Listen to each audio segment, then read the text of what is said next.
da CIVD na Covid-19. Como é que começou essa história? Por que eu pensei nisso? É o seguinte, eu acredito que os pacientes estão morrendo porque a gente está tratando a doença errada.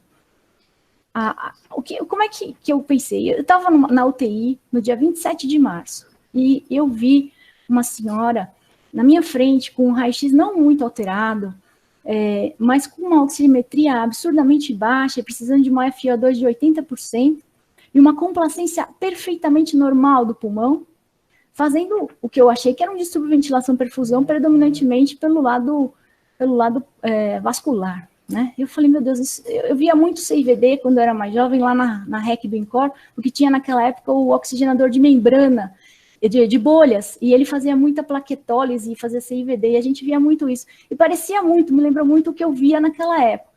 E quando eu fiquei nessa dúvida, eu falei, mas será que é uma CIVD? Será que é uma coagulopatia? E aí, naquela hora, o pezinho da minha paciente ficou roxo, o dedão dela ficou roxo, eu vi um fenômeno trombótico periférico, então eu falei, meu Deus, é uma CIVD. Nessa hora, eu liguei a heparina, e eu vou explicar para vocês como é que a gente vai ligar isso daí, depois no final eu vou dar o protocolo para vocês, e o dedinho dela no final do dia, depois de umas 6, 7 horas, estava rosinha. E o que levou a gente a pensar que, na verdade, o que está acontecendo na Covid-19 não é uma SARA, é uma coagulopatia como causa da disfunção dos órgãos? Primeiro, uma hipoxemia grave em pulmões com complacência normal.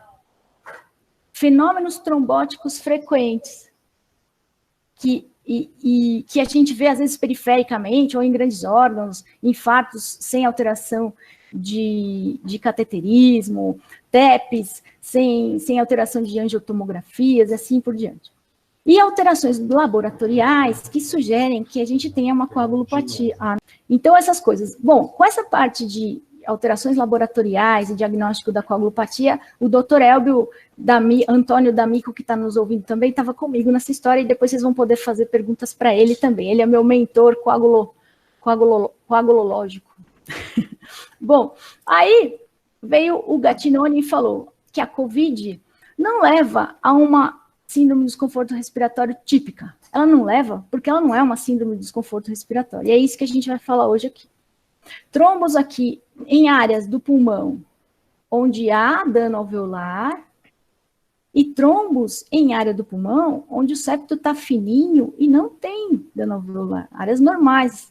Além disso, o Amaro, ele achou trombos na circulação renal e trombos na derme. Por isso que explica aquela dor que o paciente tem, que parece de crise de falciforme, que é uma dor de isquemia de pele, de músculo que ele tem. Então, é assim que eu fui em frente, porque eles me deram evidência anatomopatológica, né? E também porque na hora que eu liguei a heparina nessa senhora que fez a cianose do dedo e o distúrbio VQ grave na UTI, no dia seguinte, ela tinha baixado de 80 de FI para 40 de FI e o dedinho estava rosa, né? Então, eu fui atrás dessa história toda. E, além disso, eu acho, agora não fica só no achômetro, porque os colegas patologistas mostraram isso são dados em publicação que foram submetidos, né? Que, além do pulmão, a gente tem um comprometimento de outros órgãos, coração, rim, e o que está acontecendo nesses órgãos é microtrombose, trombose da microcirculação. Por isso que a gente tem as alterações laboratoriais de necrose. E aí eu peguei essa notícia do New York Times que fala que os pacientes com coronavírus são traídos por seu próprio sistema imunológico. E é isso mesmo que acontece, né? Então a gente vai conversar um pouco aqui. Depois os meus amigos infectologistas maravilhosos que estão ouvindo também me ajudam se eu falar alguma besteira, né? Aí, o pessoal da Infecto mostrou para mim isso daqui, uma coisa que saiu no New England, de um paciente, o primeiro paciente que eles tiveram lá, você vê que ele do primeiro ao 10º dia, o paciente ainda tem febre, tá vendo? Nessa fase está acontecendo uma coisa que é a tal da tempestade de interleucina, em geral é do primeiro ao 7º. O vírus, ele destrói o epitélio respiratório, ele entra no organismo e ele causa uma tempestade de interleucina bem grande, a gente fica muito inflamado. Isso acontece de uma maneira modular, mais grave nos 15% a 20% dos pacientes que precisam de hospital. Em 80% das vezes é uma gripe, como foi nesse caso desse paciente do New England aqui. depois você para de ter febre, e enquanto você está com febre, você tosse, você tem rinorreia, e a gente viu muita gente que perde o olfato, e agora eu já posso dizer, depois de 3, 4 semanas, que volta, porque o pessoal está falando, doutor, eu já estou sentindo o cheiro de novo, mas eles perdem de um jeito que parece que nunca mais vai voltar. Fadiga, náusea, muita náusea, vômitos também vi bastante, diarreia menos, mas vi, e uma dor abdominal. Então, esses são os principais sintomas. Depois que acontece essa tempestade de interleucina, alguns pacientes têm uma calmaria aqui. E aí, do 7º ao 10º dia, eles vêm para o pronto-socorro nessa fase da disseminação da cascata da coagulação, quando eles começam a dessaturar, começam a ficar hipoxêmicos, que é o que a gente tem visto. Isso pode ir até além. Um paciente recente, ele veio no 11º dia de sintomas, e o dímero dele chegou até 20 mil. Eu dei alta para ele, sem tubo, só com catéter de oxigênio, com esse protocolo que eu vou explicar para vocês aqui no final.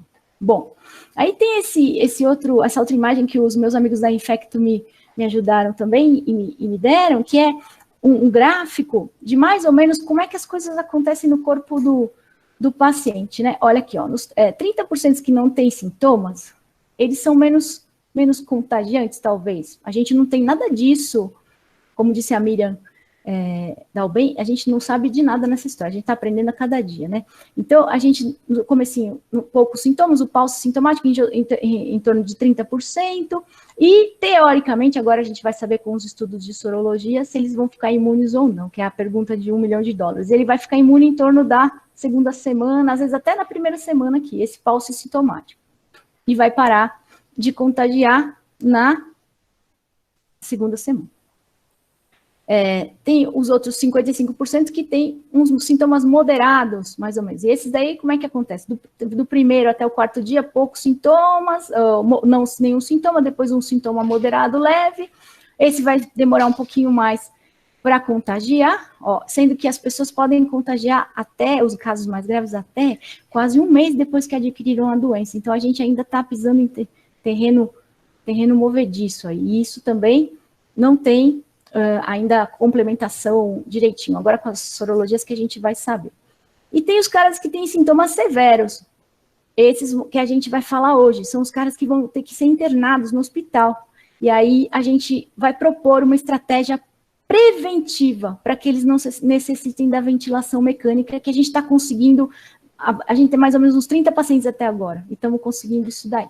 Então tem isso aqui é bem legal. Pode ficar tranquilos que eu vou deixar essa aula online para todo mundo. A ideia de vir aqui hoje é que a gente possa tentar, para quem acreditar nesse protocolo, tentar universalizar isso. Vai ficar para todo mundo usar, porque eu tô muito feliz com os resultados que a gente está tendo até agora. Espero que se mantenham. Eu tenho muito medo que alguém sangre, assim, eu não consigo dormir direito por causa disso, mas depois eu falo, ninguém sangrou até agora desses 30 e estão em casa bem, graças a Deus, pelo menos uns 15.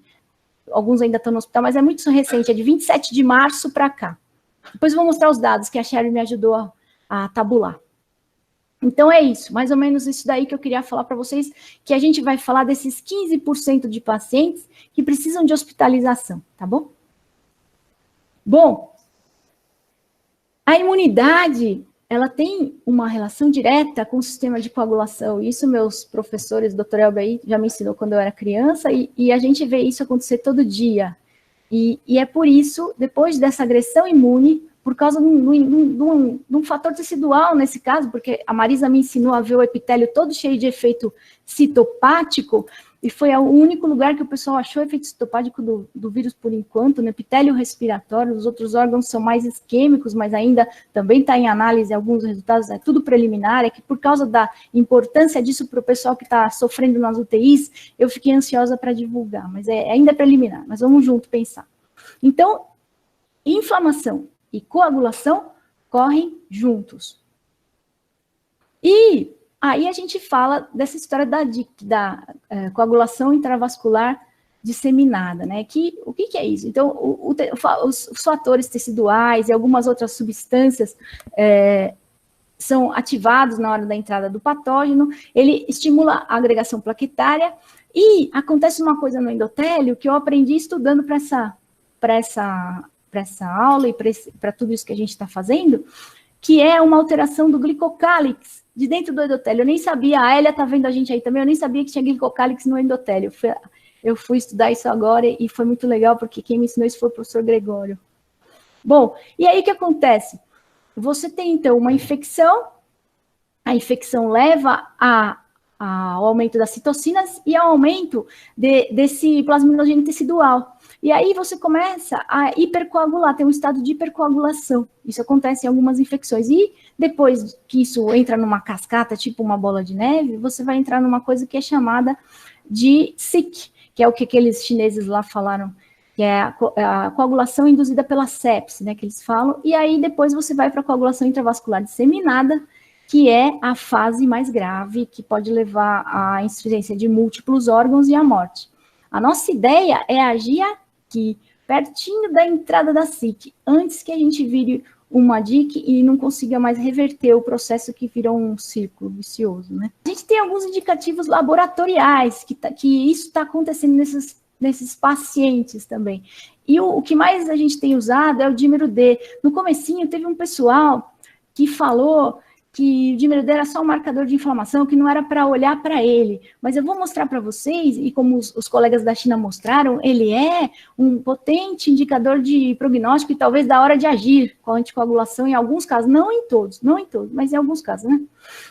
E as plaquetas, elas ajudam, mas elas podem estar muito aumentadas, a gente pode ver uma plaquetose nesses pacientes, e algumas alterações hematológicas que a gente tem visto com frequência, é uma leucocitose com desvio escalonado para a esquerda e linfócitos atípicos também, que a gente tem visto também. E o fibrinogênio, que, como o doutor Abel me explicou, ele às vezes está muito mais alto do que deveria, e por isso que ele não abaixa ainda no comecinho da CIVD, da SIC, porque ele subiu demais pela hipercoagulação e depois vai descendo aos pouquinhos. Então, olha só, o que acontece? O bichinho o vírus que entra via epitelial, aqui é a membrana basal, o epitélio alveolar está desse lado para baixo. Aqui é o endotélio e aqui é a luz do capilar alveolar. Então, veja só, eu não sabia disso, aprendi agora esses dias, ó. Tem um glicocálix dentro do endotélio. E esse glicocálix, ele é o responsável por esse tapete que deixa o endotélio bem lisinho, para você não ter trombose, para você diminuir a mecanotransdução, o shear stress aqui dentro dos vasos. E o vírus, depois que ele faz um aumento das interleucinas, ele faz uma quimiotaxia para os leucócitos, e eles vêm com as proteases, com as coisas, e destroem esse glicocálix. E o endotélio fica desnudo. E aí os fenômenos trombóticos começam, e além disso, todo o ambiente intravascular, ele está hiperativado para coagulação pela tempestade de interleucinas anterior. Então, nesse ponto, começa a cascata da coagulação. E aí, a gente sabe, os mais velhos pelo menos, adoram a heparina porque ela tem um efeito anti-inflamatório. Eu não sabia direito como é que era esse efeito, mas a heparina tem efeito nesse glicocálix do endotélio. Ela imunomodula a reconstrução do glicocálix e o reatapetamento do endotélio, e ela também, entra, quando se dá um processo de coagulação intravascular disseminada, os mastócitos da gente, eles produzem heparina. E a heparina, ela é lançada na circulação e ela entra no vaso e entra no interstício, para facilitar a diapedese, ela dá uma abrida no caminho ali, para o leucócito conseguir entrar no lugar onde ele precisa sair, para ele sair da circulação e entrar no lugar para ele atingir, para ele fazer o efeito dele de soldado da imunidade, né? Então, tudo isso ela faz, e ela ajuda a reatapetar o endotélio de novo, além de abaixar um pouquinho a bola da hipercoagulabilidade.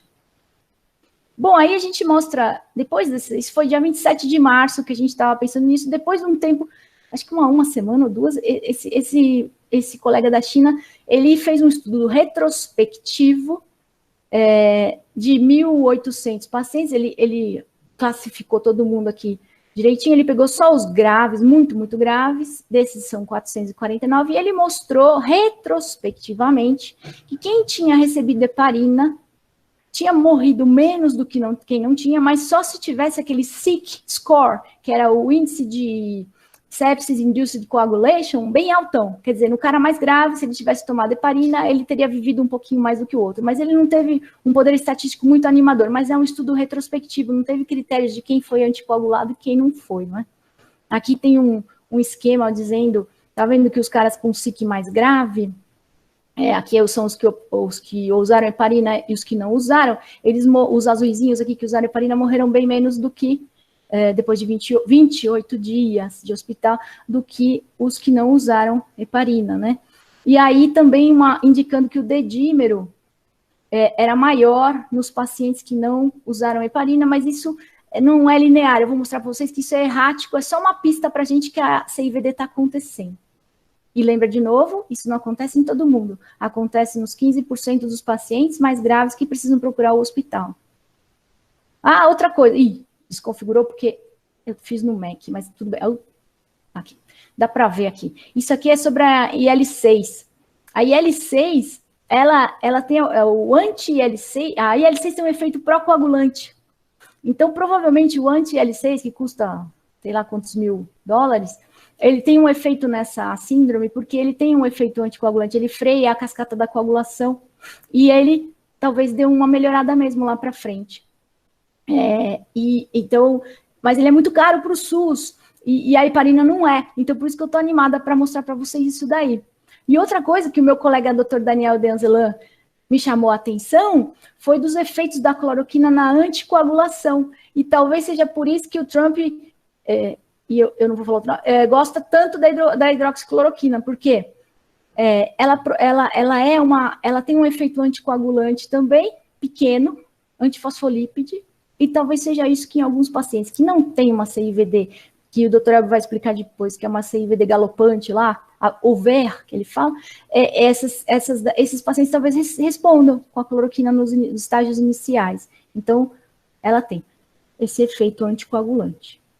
E, além disso, então é isso aí. Essas são as evidências que eu queria mostrar para vocês entenderem por que eu estou animado com esse trial e por que eu quero dividir com todo mundo para a gente botar no SUS mais rápido aqui. Bom, isso é um resultado preliminar do nosso estudo. Então, a nossa população é uma população pequena ainda, gente. São dados anedóticos ainda pequenos, a gente está trabalhando nisso. O pessoal do Sírio está fazendo o protocolo para enviar para a Conep em 48 horas, e eu quero ver quem gostaria de participar com a gente no estudo aqui do HC. A ideia é fazer um multicêntrico, por isso que a gente está conversando aqui hoje. E aí eu vou apresentar o que eu tenho, mas isso eu sei que ainda não tem poder estatístico, eu sei de tudo, só vou apresentar para vocês darem uma olhadinha. Bom, a média de idade dos nossos pacientes é de 58 anos, com desvio padrão de 16. O tempo de internação, isso é o mais legal, quer dizer, vocês viram que aqueles caras morreram, depois de 28 dias eles sobreviveram. O nosso tempo de internação é de 5 a 7 dias de internação. E o tempo de UTI a gente não sabe ainda, porque alguns pacientes ainda estão em UTI, são poucos. Chamaram a gente para esses pacientes que estão na UTI, depois que eles já estavam na UTI uns 5 a 7 dias. Por isso que a gente acredita no timing. Aí fica mais difícil tirar o paciente da tempestade coagulatória. Talvez, assim, a gente acredita que tem que ser precoce, que tem que ser assim que ele começa a dessaturar, não deixar para um estágio onde já tem uma certa lesão de órgãos-alvo, insuficiência renal, que é o que a gente está enfrentando na UTI, porque fica mais difícil de tirar o paciente, né? E a gente só tem 5 desses pacientes em UTI, porque a partir do momento que a gente percebeu que era uma CIVD, a gente começou a tratar todos os outros com esse protocolo que eu vou mostrar para vocês, a partir do primeiro sinal de dessaturação de oxigênio. Então, só quem ficou na UTI é quem já estava lá antes do protocolo. Os outros, ninguém precisou de ventilador. O dímero D da admissão, mais ou menos 1.000 a 2.000, isso variou bastante. Os linfócitos, às vezes linfopênico, às vezes normais. O DHL a gente acabou usando como um indicador de lesão epitelial, que ajuda a gente um pouquinho a decidir algumas coisas mais para frente no protocolo. O PCR da admissão varia muito. Às vezes o paciente tem um PCR super pequenininho e quando ele começa a piorar, lá na frente aumenta o PCR.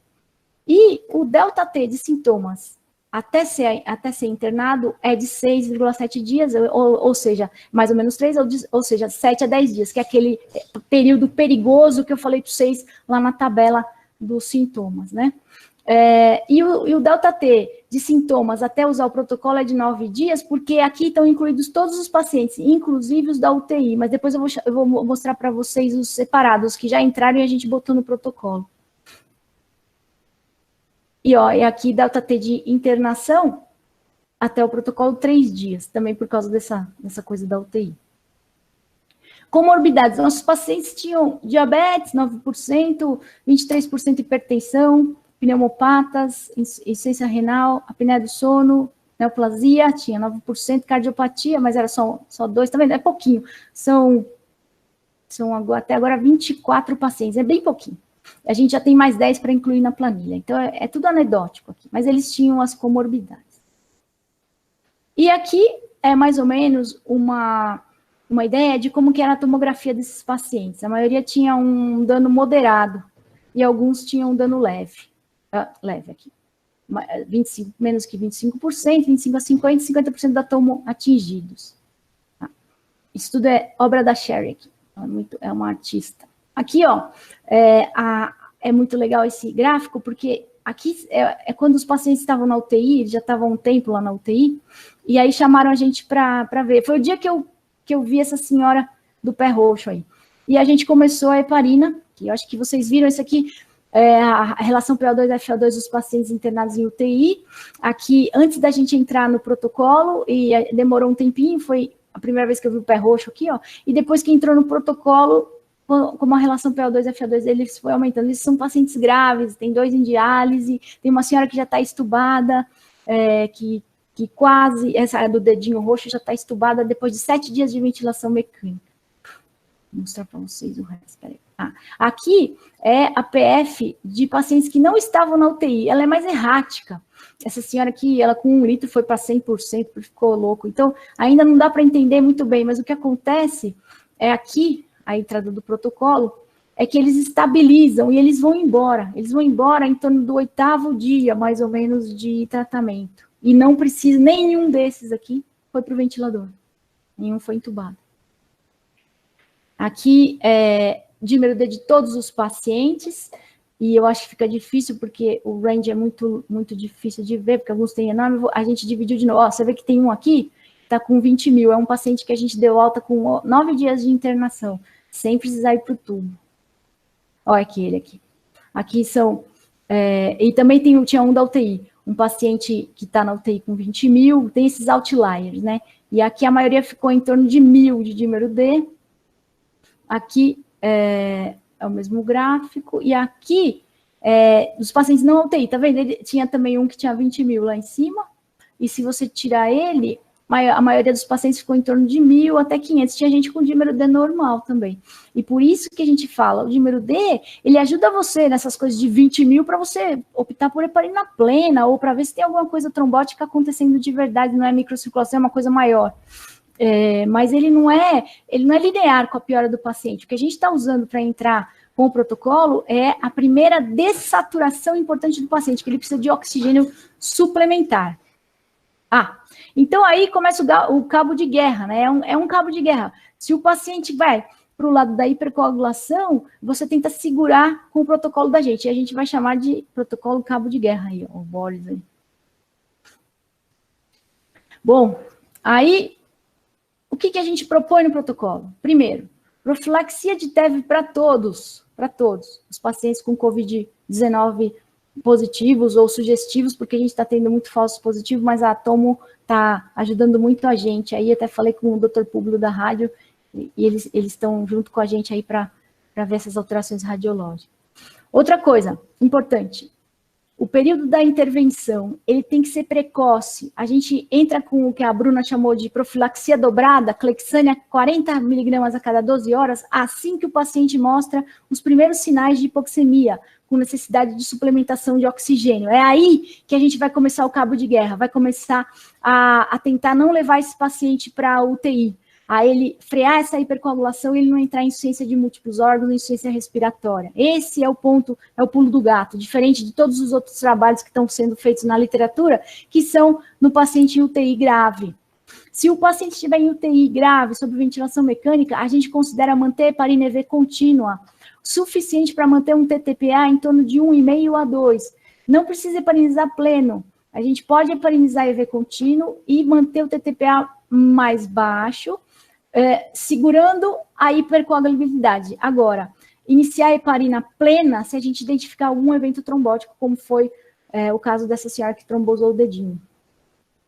Agora, tem um outro braço do protocolo que a gente viu que esses pacientes de UTI, principalmente, ou os mais graves, eles, apesar da gente tentar frear a CIVD, eles têm um certo nível de necrose pulmonar e eles têm facilidade de ter infecção secundária. E alguns têm uma ativação da fibrogênese, da deposição de matriz extracelular, que vem depois mesmo, com essa história da tempestade de interleucinas. Nesses casos, que a gente identificou como pacientes com piora radiológica, eles começam a ficar com o pulmão branco, sem elevação substancial do dímero D, então não parece que a trombogênese está controlada. E muitas vezes com elevação importante da PCR e ocasionalmente do DHL, levando a gente a pensar a lesão epitelial, a gente pensa se está tendo esse braço para fibrogênese, se é um paciente que está indo para deposição de matriz no pulmão, ou se ele está tendo uma infecção bacteriana secundária. Então, nesses casos, a gente está dando metilprednisolona 0,5 miligrama por quilo e não decadron, como os estudos estão falando. O decadron veio porque os colegas que fizeram os estudos, provavelmente, eu acho que é por isso, são anestesistas que usam bastante decadron, eles têm bastante experiência com decadron. E a gente que é pneumo sabe que a metilprednisolona para a gente age melhor. E aí a gente escalou no antibiótico de acordo com a orientação dos colegas da CCIH, por favor, não fiquem bravos comigo, vocês sempre são consultados. Então, a gente entra nessa fase, mas o corticoide não é ruim na Covid? Sim. Se você entrar na primeira semana, quando o vírus está querendo entrar no seu organismo, você vai baixar os linfócitos e vai tirar os seus soldados da linha de frente, e aí o vírus vai entrar com muito mais força no seu corpo. Mas depois da segunda para a terceira semana, o corticoide imunomodula a deposição de matriz e ele pode ser seu aliado em baixa dose. Aquele protocolo de 20 miligramas de decadron é um absurdo, o Meduri já testou isso daí antes, um montão de decadron em qualquer inflamação pulmonar, e só mostrou que a gente tem mais infecção e nenhum benefício, né? Então, aquele protocolo, no meu modo de ver, está errado. E também estou com medo agora dessa história de plasma, porque se o cara está em CIVD, será que a gente vai dar plasma com fator de coagulação e ele vai trombosar mais? Não sei. Fiquem atentos para quem for fazer o protocolo de plasma, porque agora a gente está fazendo tudo que ajuda e então é isso, né? Importante, a gente não observou hemorragia em nenhum paciente desses 24, 30 pacientes até o momento. Mas cuidado com as contraindicações à anticoagulação, cuidado, porque a gente fica muito preocupado com isso mesmo. O sangramento é a nossa maior preocupação. Mas até agora, nada de importante, nenhum evento importante para mencionar. Não seria interessante, talvez, fazer um estudo epidemiológico, os pacientes que tomam anticoagulante de maneira perene, né? Se tiver uma evolução menos ruim da infecção por Nossa, coronavírus. Muito legal essa ideia. É difícil fazer isso aqui no Brasil, né? Lá na HC a gente tem um monte de paciente que toma, tal, mas na Inglaterra, que o surto está super alto, podia, de repente, levantar no National Institute of Health lá da Inglaterra, Sim. que eles têm tudo muito tabulado para ver se essa população que toma anticoagulação de maneira perene talvez teve menos incidência de internação e evolução pior, né? O que você acha? Então o Dr. Elber vai falar, que ele é o nosso mentor coagulológico. Aí, o Esper tinha falado de estudar esses caras que tomam cloroquina por causa de uma doença reumatológica, se eles também não estão protegidos, porque para a cloroquina agir, a gente precisa pelo menos de um mês. Então, agudamente, é muito pouco o efeito dela. E talvez esses que estão tomando a longo período tenham mais um efeito do que os outros, né? Tem um paciente que estava internado no Ciro, um jurista importante que saiu na mídia, não vou falar o nome, que é paciente de uma colega que é reumatologista. E ele teve internado com complicações de uma cirurgia e pegou o coronavírus. Certo. E ele tomava a cloroquina pela doença reumatológica. Né? Ele teve na UTI internado pelas complicações, né, cirúrgicas, mas infartou e tal. Mas ele a cloroquina que podia, a cloroquina que ele tomava, enfim, ele não teve uma evolução ruim do coronavírus. Interessante, né, isso? Interessante, o Esper levantou essa bola logo no comecinho, ele falou isso aí, a cloroquina só se os caras estiverem tomando, é um estudo legal para fazer, e de anticoagulante também. A gente acredita nesse efeito anti-inflamatório da heparina, então eu acredito que esses outros anticoagulantes, talvez, não tenho isso, mas se você já está num efeito de frear a coagulação crônico, né, talvez. Meu medo é que as pessoas saiam comprando anticoagulante, igual fizeram com a cloroquina. Eu morro de medo disso. Até falei pro doutor Elber, a pessoa pode morre sangrando em casa e não vai sarar do coronavírus e vai morrer. Não vai pegar o corona porque vai morrer sangrando, né? Pelo menos não vai pegar por causa disso, né? Então não pode comprar anticoagulante sem receita médica, e esses anticoagulantes que a gente usou são intra-hospitalares. Eu tô falando isso porque essa apresentação pode vazar para o público leigo e aí é bom falar, né? Tenho medo.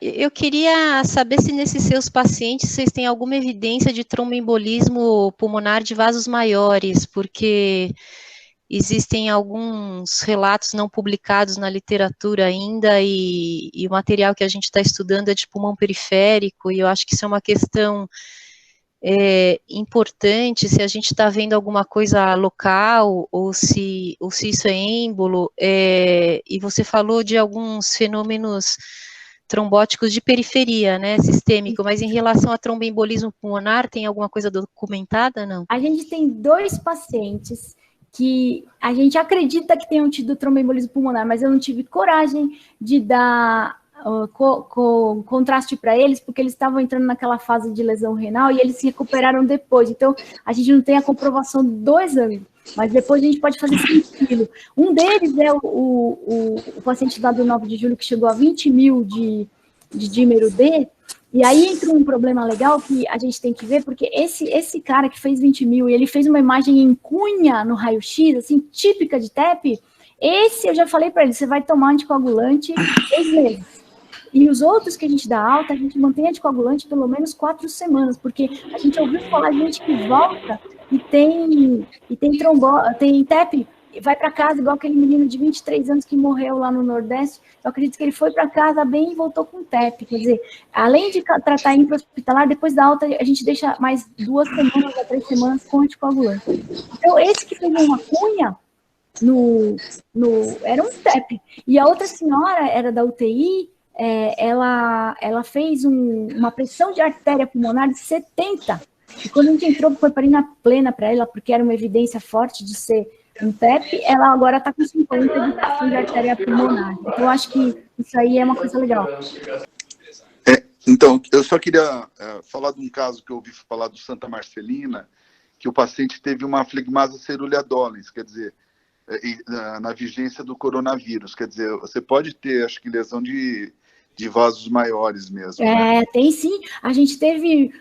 A minha colega, a Valquíria, da vascular, ela mostrou um paciente que quebrou a perna inteira. Isso. Porque se você deixar a CIV decorrer solta, ele vai fazer fenômeno trombótico grave. É que eu acho que como é tão grave no pulmão, porque ali é a porta de entrada, e a Marisa também, ela é modesta, mas ela viu plaquetose dentro do pulmão, um monte de coisa, acho que coagula o pulmão primeiro e o cara morre de insuficiência respiratória antes de fazer tromboses periféricas, mas aí já é achômetro, né? Mas se deixar, coagula tudo. Sim, sim. Sabe o que aconteceu? Em alguns pacientes a gente meio que caiu do cavalo. Essa doença a gente aprende a cada dia, cara, é muito louco. Assim, às vezes o cara vai fazendo a dessaturação e o dímero D dele só sobe no dia seguinte, e aí fica mais difícil para você tirar ele da cascata. Então, como a gente acredita muito, graças ao pessoal da patologia, que o que está acontecendo é trombose, a gente entra quando começa a cair o oxigênio mesmo. E como é uma conduta não muito cheia de coragem, que é um Clexane dobrado, 40 miligramas a cada 12, sem grandes problemas de sangramento, a gente não teve nenhum problema. É uma conduta que eu acho que o custo-benefício vale, e você não fica preso ao valor do dímero D, que em alguns pacientes pode até ficar normal. A gente está com um paciente agora, né, Bruna, internado, que ele está com dímero D normal e ele está fazendo todo o percurso de dessaturação. E a gente entrou com a dose dobrada para ele anteontem e hoje ele já melhorou a oxigenação. Esse era um paciente que claramente iria para ventilação mecânica. Hoje ele está com 1 litro de oxigênio saturando 95. Então a gente não espera o dímero D, ele pode dar um delay. Até a doutora Paula pode falar, porque a doutora Elba está sem microfone. se ela quiser, ou se tiver mais algum colega da hemato que possa me ajudar, porque o dímero D é um indicativo? É, mas ele não é linear. Ele não pode ser usado, mesmo nos pacientes que melhoram clinicamente, às vezes ele fica alto muito tempo. Então, a gente aí não está confiando 100% no valor, assim, num nível, num cutoff, assim, de dímero D. Mas é um indicador legal. A Thaís perguntou se a gente vê plaquetose nesses pacientes. A gente vê plaquetose, sim. E a gente vê... sensação de tosse. Oi? A gente vê plaquetose, sim. E a gente vê também plaquetopenia em alguns deles. É meio errático. Acho que depende da hora que você pega no processo de trombogênese. Acho que é isso. Mas o doutor Elber vai me ensinar melhor essas coisas. A gente está aprendendo todo dia. Eu estudo com ele todo dia. Ah, sim! A gente tirou um senhor da diálise essa semana. Ele foi estubado e saiu da diálise. Ele está agora saindo da diálise. E um outro senhor que está na UTI, são os casos mais graves, né? Que a gente pegou já com 7 dias de história, porque eles já estavam na UTI, depois que a gente foi chamado e entrou com o protocolo. E tem um outro senhor que ele tem um monte de comorbidades, e ele iria para diálise anteontem. E ontem os resultados lá dos exames de creatinina dele começaram a baixar, e ele baixou a FiO2 para 35%, e ele começou, e a gente considerou não fazer diálise ontem. Hoje eu não vi como ele tá. A gente está ainda dia a dia olhando, né? Mas ontem ele tinha melhor. Agora, esse outro foi de alta da UTI estubado, com 8, 9, 10 dias de tubo, porque a gente entrou no 7º. É assim, em torno do 3º dia, depois que você entra com o protocolo, 24 horas você já consegue ver alguma coisa. Mas lá pelo 3º dia você já vê um efeito muito legal. A gente viu alguns casos de BUP lá nas lâminas que a Marisa me mostrou. BUP e pneumonia secundária bacteriana. E a gente tem algumas indicações. Por isso que a gente falou desse corticoide meia boca aí na segunda para a 3ª semana, que é a hora que começa a acontecer a BUP. E não é para dar um montão de corticóide, é 0,5 miligrama por quilo a 1 miligrama por quilo nos casos mais graves, que estiverem detonando o raio-x de uma vez, e não mais que isso. E é metilprednisolona, não é Decadron. A Adriana está perguntando quanto tempo de corticoide. Adri, a gente está fazendo 5 dias 0,5 miligrama por quilo, e daí depois a gente começa a desmamar, assim, 5 miligramas a cada 2 dias, vai tirando devagarinho e tira. Não precisa ser muito tempo, não. É pouco tempo. Fala da BUP aí, Marisa. Qual que é a pergunta? O Bruno falou se tem BUP em algum caso, se você viu algum caso de BUP. Não, então, a gente, agora que a gente já analisou 10 casos, ou está analisando, na verdade, está tudo bem em andamento, mas uma coisa que a gente estava prevendo que fosse acontecer é que os pacientes vão apresentar padrões diferentes de histologia de acordo com o tempo de internação, né? Sim. Então, o que a gente vê é mais um padrão de organização de um dano alveolar do que propriamente a BUP, né? Tem um paciente que tem um padrão meio bupoide assim mesmo, mas é um paciente só. Mas o que prevalece são fases diferentes de um dano alveolar difuso. Então, coisas bem agudas, paciente que chegou e morreu e chegou no pronto-socorro quase em óbito, e coisas mais organizadas com pacientes que têm uma história mais arrastada, uma história de doença acima de 10 dias. Então, a gente está vendo, na verdade, uma coisa prevista, previsível, né, que ao longo da evolução da doença, você vai observando essa organização até com um pouco de fibrose, etc., que é uma coisa que a gente costuma ver nesses danos alveolares difusos. E as pneumonias secundárias também que você viu, né? Pneumonia secundária em mais da metade dos pacientes. Também. Então, esse daí do protocolo é aquela turma que estava melhorando com o protocolo da anticoagulação, de repente fica com um raio-x branco, sobe DHL, estoura PCR. Pensa em 2 coisas, indo para fibrogênese e fazendo infecção secundária, é o que a gente está fazendo, pelo menos, né? E lembrar que a Marisa viu o pessoal que foi para o lado do Darth Vader total, que é a autópsia, né? A gente está tentando trazer para o lado do Obi-Wan, né? Vocês têm pedido CPK para os pacientes? O Daniel que adora pedir CPK, porque, principalmente naqueles pacientes que têm muita dor no corpo, eles têm CPK alta, eles têm. E talvez uma evolução pior da função renal, né? E aí mais uma coisa para fazer. Por isso que eu te falo, o negócio tem que ser precoce. Depois que o cara entra na cascata e começa a lesar órgãos, fica muito difícil tirá-lo lá do lodo. Tem uma foto que deram, né, pra gente, uma figurinha que a gente tá puxando o cara do lodo, assim, né? Então, depois que ele passa de um certo nível, você com rabdomiólise, tudo vai piorando. Por isso que eu tô insistindo nessa coisa de ser precoce. E com um risco baixo, 40 de clexane a cada 12. Ou 1,5 no cara grave. Um abraço para todo mundo, primeira coisa. Tá todo mundo escutando ele? Tá, pode falar, doutor Elber. Então, porque ficaram dúvidas em CIVD. Isso. O que você gostaria? O Walter está falando se valia a pena fazer um estudo que visse se os pacientes que tomam anticoagulante cronicamente para alguma outra doença estão protegidos dessa SARS-CoV grave. Poder pode, né? A gente tem lá no ambulatório da Hemato pacientes que tomam anticoagulante há muito tempo, são os que usam basicamente Marevan, né? Mas tem alguns, mesmo tomando Clexane por longo tempo, principalmente pacientes com câncer, e daria para fazer um estudo e ver qual que é a evolução desses pacientes, né? Se tem maior proteção ou não. Eu acho que daria para fazer. Qual a outra é aquela coisa da cloroquina na anticoagulação, que eu falei en passant, se você quer falar alguma coisa diferente. Cloroquina na anticoagulação? Que ela tem um efeito antifosfolípide, por isso que ela tem um efeito...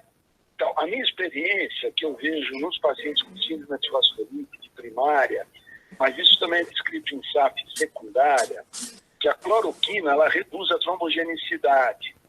Então, tendo um efeito imunomodulador, ela diminui a reatividade plaquetária, tem trabalho que mostrava a menor disposição de fator tecidual, e com tudo isso a gente reduziria a hipercoagulabilidade, a trombogenicidade desses pacientes. Tem trabalhos que mostraram até que em moças com SAF gestantes, a cloroquina usada, a hidroxicloroquina usada durante a gestação, mas é uma dose menor. A gente usa 400 miligramas uma vez ao dia, né? Então, que essa cloroquina durante a gestação permite uma melhor evolução gestacional, sem menos trombose, sem menos complicações fetais. Então, a cloroquina, a gente costuma usar, eu particularmente costumo usar em situações assim. Pessoas, por exemplo, que têm uma síndrome antifosfolípide primária, vão com um procedimento cirúrgico que pode ter um risco trombótico maior no pós-operatório, e muitas vezes o cirurgião fica preocupado em reiniciar a heparina 24 horas após a cirurgia, né? Então, isso é uma experiência pessoal minha. Eu dou cloroquina um tempo antes, um mês antes, para reduzir. Quando o paciente tem síndrome antifosfolípide, só nesses casos. Nesses casos. Eu dou antes, e é isso que eu queria que você falasse. Você dá um mês antes, que é para ela ter... Agora, dá na hora que o cara está lá na UTI, pode ser até lesivo, né? Mas isso é muito de observação pessoal. A gente sabe que a cloroquina não funciona rapidamente. Isso. Ela tem uma ação mais lenta. Então, eu não sei, assim, nessa situação. Tem um artigo, isso que eu estava te falando, que queria que todo mundo visse, tem um artigo que foi publicado agora no Journal of Thrombosis and Thrombolysis. É um artigo chinês, onde ele comparou o perfil de coagulação em pacientes com SARS, então com a Covid-19 e a outra SARS, a anterior, com pneumonia grave. Então, o que eles mostram? Eles mostram que esses pacientes têm um perfil de coagulação um pouco diferente. Eles mostram que as plaquetas não caem demais nesse SARS-2. Isso, então, aí, Thaís. Assim, o doente ficava aqui, está na minha frente. A Thaís que perguntou isso aí. 215, mais ou menos 100, 215 mil, mais ou menos 100 mil plaquetas para os doentes Covid-19 e para os outros 188 mil, mais ou menos 98 mil, né, mais ou menos 100 mil. O que eles mostram nos dois? Que existe um aumento do dímero D. Então, o dímero D, nesse trabalho, onde tem aquele Dr. Tang chinês... o Tang está famoso. Então, o Dr. Tang, ele põe uma observação muito interessante, que ele fala assim, que ele estratificou, então, a associação entre o tratamento com a heparina e a evolução em pacientes estratificados, de acordo com o dedímero, foi avaliada. Quando o dímero D era superior a 3 microgramas por ml, né, então 6 vezes o limite superior do normal, porque a gente usa muito 500 unidades, mas tem métodos laboratoriais que põem como 0,500, né, então como outro método laboratorial. Então, nesses que tinham um dedímero acima de 3, eles diminuíram muito a mortalidade com heparina. Então, foi de 32,8% versus 52,4%. Porém, no grupo que não era Covid-19, eles não acharam diferença. Qual o problema que eu estou vendo nesse trabalho? A heparina foi só dada para os casos que eles classificaram como Covid grave. E o Covid grave, o que era? Frequência respiratória acima de 30 movimentos por minuto, saturação menor ou igual a 93 e um PO2, FiO2 abaixo de igual ou menor a 300 milímetros de mercúrio. Né? Então, a impressão que me dá é que esses pacientes graves, quando você deu a heparina, houve uma redução de mortalidade. Por outro lado, será, essa é a minha pergunta, que serve para todo mundo, e eu acho que daí dá para a gente fazer muitos trabalhos aí, pneumo, UTI, hematologia lá com o Dr. Wanderson, com a Paula, com a turma da coagulação, comigo também, seria dizer assim, isso daqui foi dado em um paciente grave. Será que a gente pode abortar, impedir que se identifique grave? Será que essa heparina que nós usamos no cílio permitiu essa não evolução? Isso que é legal. Então, esses trabalhos estão só nos graves, no doente grave. Agora, a gente vai deixar evoluir para grave? Exato. Essa é a minha angústia que eu quero que vocês me ajudem a responder. Então, é isso aí. Era isso que a proposta seria essa, fazer um trabalho conjunto, desde que exista acordo, né, se o Dr. Carlos concordar.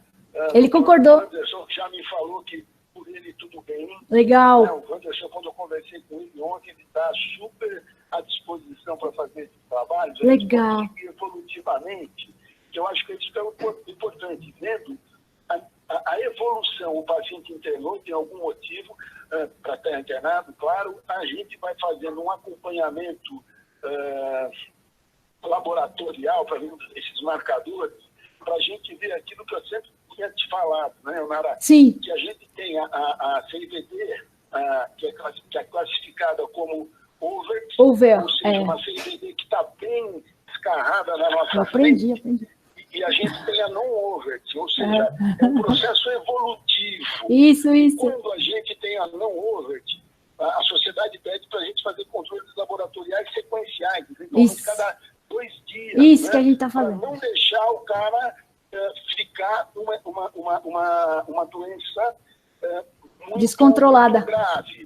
E daí tem um outro artigo que eu acabei de baixar, super interessante, também um trabalho chinês que foi publicado no Experimental Therapeutic Medicine, em 2014, que é um trabalho prospectivo, eu não li ainda, que é baixa dose de heparina como tratamento para CIVD inicial durante a sepsis. Né? Então, eu acho que tem tudo isso em aberto para a gente poder ver se realmente a heparina está tendo toda essa bola, se era tudo isso mesmo, ou se é um tratamento que não vai ser mais uma opção terapêutica que talvez não sei, daí a gente comprovar que ela funciona realmente. É legal a gente comprovar. Bom, gente, então eu agradeço à professora Nara pela apresentação. Acho que todas as ideias que surgirem no meio dessa crise que a gente está passando são muito bem-vindas aí para a gente entender o que está acontecendo com os nossos pacientes.